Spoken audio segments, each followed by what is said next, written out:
Friends, நான் சொன்னேன் இல்லைங்களா, நான் அந்த முல்லை செடிக்கு என்னோடய தோட்டத்துக்கு ஃபுல்லாக தேவையானது என்ன உரம் போடுறேன்னு சொன்னேன்.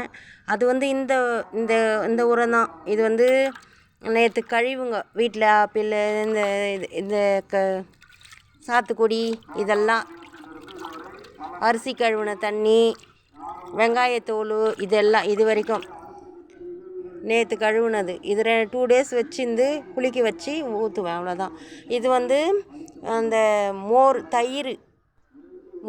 தயிர் எல்லாம் சேர்த்து ஒன்றா வச்சது. இதை புளிக்க வச்சு இதோட கூட தண்ணி ஊற்றி ஒரு டம்ளர் ஒரு லிட்டருன்னா 2 லிட்ரு இந்த தண்ணியை ஊற்றி, அந்த பச்சை தண்ணியை ஊற்றி கலக்கி விடணும். இது எல்லா செடிக்கும் போடணும்.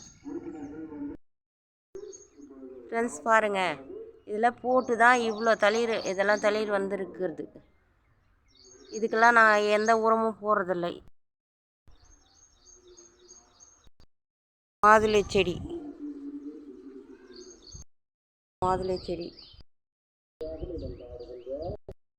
கொய்யா செடி இப்படி தளிர் வந்திருக்கு பாருங்கள்.